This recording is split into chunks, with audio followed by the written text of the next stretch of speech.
Bagaimana cara menyambungkan persaudaraan? Sudah putuslah persaudaraan kita selama ini. Bagaimana cara menyambungkannya? Satu, silul arham, sambungkan persaudaraan dengan cara apa? Datang dan minta maaf. Datang, minta maaf, tidak ada pilihan.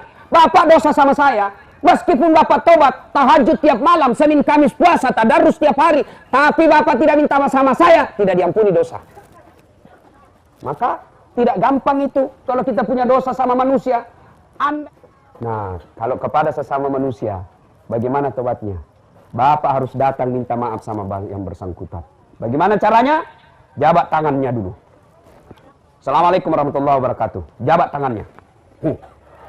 Ya, satu, jabat tangannya. Dua, pandang matanya. Ada biasa orang jabat tangan kalau selesai lebaran kan tidak dilihat kita. Tidak, pandang matanya. Tiga, senyum. Jangan pandang matanya. Langsung berkelahi kita kalau orang Bugis kok kasih begitu. Nalului kok. Jabat tangannya, pandang matanya, senyum. Yang keempat, ini yang paling penting. Salawat kepada Nabi. Allahumma salli ala Sayyidina Muhammad wa ala ali Sayyidina Muhammad. Dan yang kelima, sebut judulnya dosa. Mohon maaf Pak. Kenapa? Pernah kita dulu maju pilkada, ya kalah kita suruh saya bikin baleho 10, 3 saya bikin Pak. Yang 7 masuk kantong. Maafkan saya Pak. Dia bilang, saya maafkan kok tapi jangan lagi lewat depan rumahku. Itu kalau manusia, tapi kepada Allah tidak seperti itu. Allah pasti ampuni kita selama kita akui, menyesal, tidak mengulang, ganti kebaikan. Dosa apapun pasti Allah ampuni. Tapi kalau manusia, Bapak harus cari. Makanya cara kedua, cara pertama menyambungkan persaudaraan yang sudah putus, datang. Akhir Ramadan, orang Indonesia punya halal bihalal. Bagaimana halal bihalal? Lain kali dibahas, Bos. Ya, mudah-mudahan ada waktu kita datang lagi ke sini. Amin. Bersilaturahmi. Yang kedua, cara menyambungkan persaudaraan. Ini paling efektif. Apa? Sedekah. Orang Pak kalau dikasih sedekah langsung senang. Tapi bagaimana orang mau dikasih sedekah? Nah kita juga pangah, penjahat. La ilaha illallah. Bingung ke saya lihat itu koruptor Indonesia. Biasa korupsi 30 miliar. Ngapain itu uangnya nih? Nah kita saja biasa lihat uang 3 juta. Bilang, hidup makin 4 bulan ini. Ya Pak, 30 miliar sendiri dia curi uang negara. Ini yang susah tobatnya nanti Pak. Kenapa? Selama dia tidak kembalikan itu uang negara, selama itu tidak diterima tobatnya. Biar dia hitam jidatnya bertobat. Tiap tahun pergi tanah suci, tapi uang tidak dikembalikan, kau tidak bakal lolos masuk neraka, masuk surga. Makanya kalau ada yang pernah ambil barang negara di sini Pak, kasih kembali besok Bos. Saya ketawa, saya serius ini Pak. Dan kalau Bapak meninggal tidak kasih kembali, di padang mahsyar kelak, ketika menunggu giliran untuk diadili, dipikul itu semua barang curian Pak. Kursi kantor, mesin ketik, antena, televisi, meja, wah dipikul semua Pak. Lewat kepala dusun, dia bilang, Bapak pantas silam, ternyata Bapak yang ngambil. Ayo, sedekah. Tapi susah sekali kita mau bersedekah Pak, kalau kita pelit.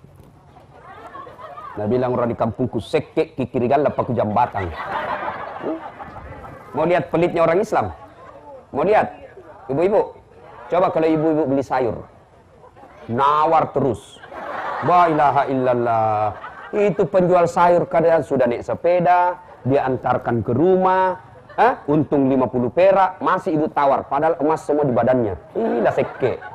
Yang ketawa karena ibu nak kena.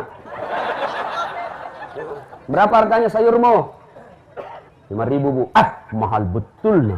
Itu aja Bu, karena kita sama-sama orang Bugis, saya kasih 5.000. Sudahlah 4,5. Mahal Bu, udah ada untung. Wah, dia bilang, ayo Pak, 4,5, 4.500. Tapi apa? Diambil lombok 4. Ini orang pelit. Mau lihat lagi pelitnya kita? Mau? Coba kalau ulang tahun satu kabupaten, undang artis, pesawat eksekutif, 4 orang yang datang. Tukang riasnya, tukang pegang mic-nya, apa semua, 4 orang datang, tiket semua bisnis kelas, dijemput pakai polisi sama tentara,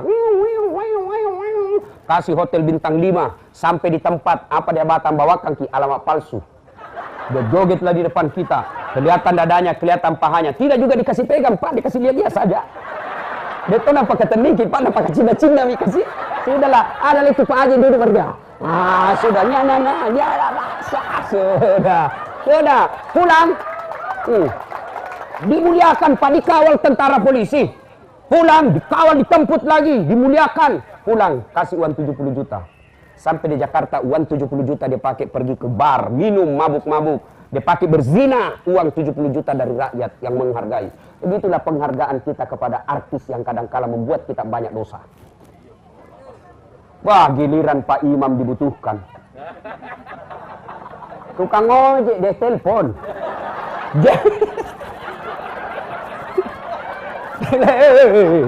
Jemput itu Pak Imam. Datanglah menjemput tukang ojek, motor tua, standar kakinya satu lepas, hujan gerimis, kita di belakang batakan batu, satu mantel kita berdua di dalam. Oh, sudah sampai dek, sedikit lagi Ustaz, sedikit lagi. La ilaha illallah, basah air dari atas, basah air dari bawah, orang lewat basah semua baju. Sampai di rumah 1 jam kita berdoa dan barasanji, sallallahu alaihi Muhammad, basah semua ketek, la ilaha illallah, la ilaha illallah. Pas pulang apa dikasih? Uang 20.000. Itu pun tidak dikasih amplop, dia kusut-kusut. Apa kok kusut? Nah, bukan uang dicuri, ini celaka. Sudah kusut, kasih komap. Saya bilang suaminya, hujan-hujan orang datang, dia tidak pergi nelayan karena dia hargai undanganmu. Dia bacakan kau doa, 1 jam ini dia salawat di rumah supaya berkah. Masa 20.000 kau kasih? Dia bilang istrinya, ya sudah, tambah di situ roti 4. La ilaha illallah. Bapak ketawa karena bapak sering lakukan itu. Kasiannya kita. Saya pernah dijemput Pak, Masya Allah. Ada anak muda bikin pengajian, ribut, Vespa tua, ribut depan rumah, Vespa racing. Kasih mati motormu, kau ganggu tetanggaku. Kalau mati Ustaz tidak bisa lagi menyala. Motor tua. Naiklah saya, buru-buru cepat, naiklah saya. Wah, terbang-terbang serungkut bonceng. Pelan-pelan kok dek, buru-buru Ustaz, terlambat kita ini. Saya bilang, ini mati nih, motor tua dipaksa lari. Mati nih, mati. Mati betul. Pas mati dia balik ke belakang, dia bilang, tabe Ustaz, turun ke dulu dorong nih.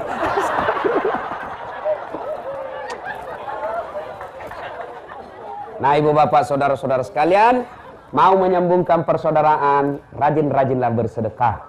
Dan tidak ada orang bangkrut gara-gara sedekah. Tolong bapak ibu tunjukkan ke saya, dan saya akan bayar bu.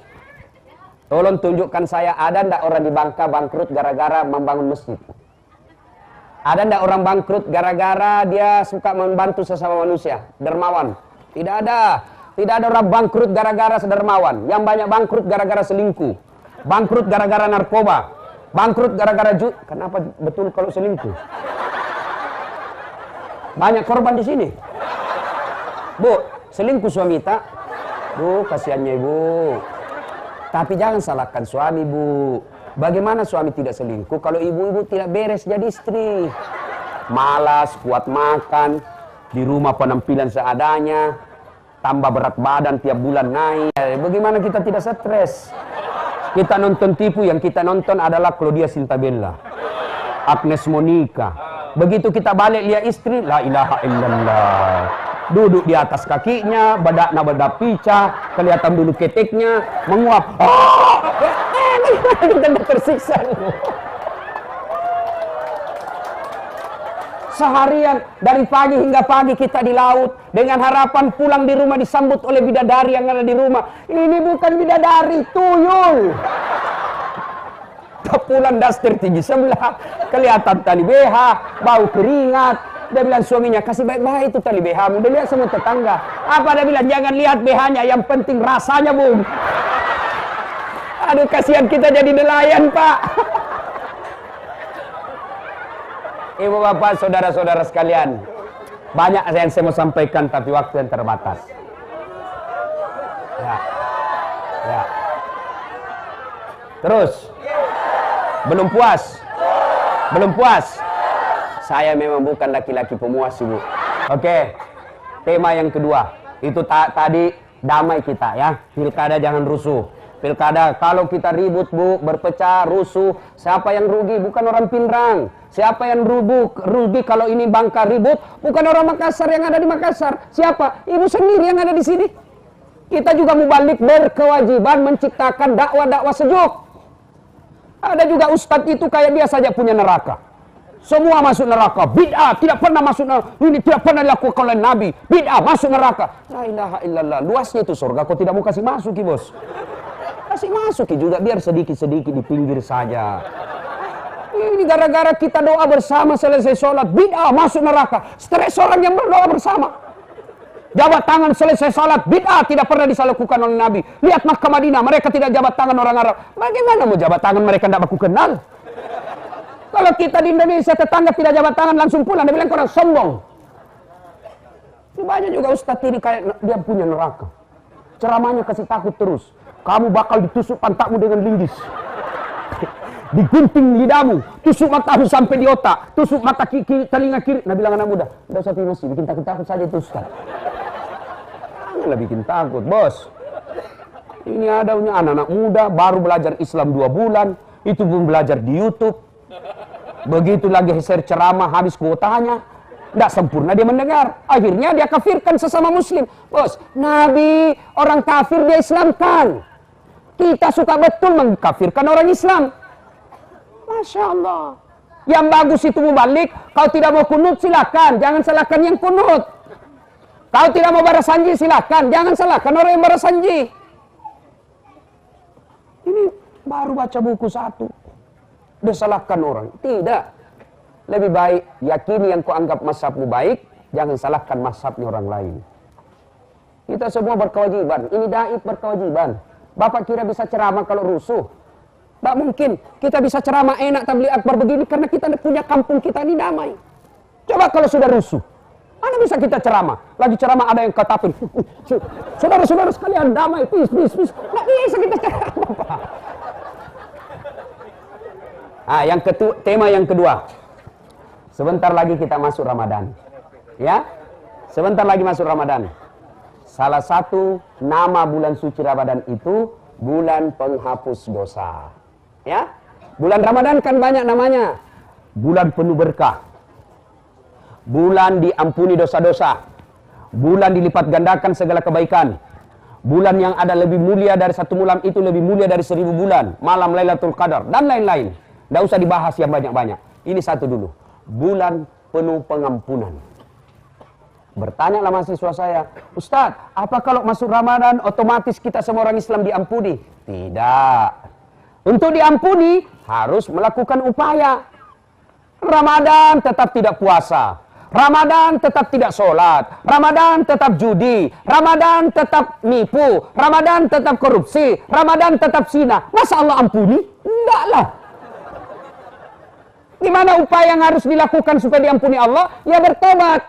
Gimana cara bertobatnya? 1, tobat di lisan. Tobat dengan cara mulut, berbanyak tobat. Gimana caranya Ustaz? Astaghfirullah Rabbal baraya, astaghfirullah minal khataya. Itu tobat itu. Dengan lagu-lagu. Boleh kalau Bapak merasa lebih khusyuk bertobatnya dengan iringan lagu seperti itu, nada-nada dilanggamkan, silahkan. Tapi kalau tidak bisa berhusuk tobatnya kelanggamkan, sudah bilang saja Astaghfirullahaladzim wa atubu ilaihi la ilaha illa anta subhanaka inni kuntu minadz zalimin. Itu aja diulang-ulang. La ilaha illa anta subhanaka inni kuntu minadz zalimin. Astaghfirullahaladzim wa atubu ilaihi la ilaha tiada Tuhan illa kecuali anta, engkau ya Allah. Subhanaka maha suci engkau. Ini sesungguhnya saya kuntu minadz zalimin, menzalimi diri saya sendiri. Karena Bapak kalau berdosa, bikin dosa maksiat, zina, nipu, judi, koruptor, nyogok, bukan Allah yang rugi. Siapa yang lakukan? Maka kita jelaskan, ini kuntu minadz zalimin, sesungguhnya saya menzalimi diri saya sendiri. Itu dengan cara lisan. Terlalu panjang Ustaz, otak saya ini terbatas memorinya Ustaz. Sudah full. Kadang-kala anak saja saya lupa mana urutan pertama, mana urutan kedua. Susah saya menghafal Ustaz. Maka yang pendek saja. Astaghfirullahaladzim. Astaghfirullahaladzim. Masih panjang Ustaz. Yang pendek lagi. Astagfirullah, astagfirullah, astagfirullah. Ambil tasbih kita putar-putar. Astagfirullah, astagfirullah, astagfirullah. Masih panjang Ustaz. Paling pendek astagfirullah. Ampuni saya ya Allah, ampuni saya ya Allah. Nah, paling bagus bertobat Ibu kalau Ramadan dari 24 jam menjelang buka. Kenapa? Doa paling mustajab bagi orang yang berpuasa adalah jelang buka puasa.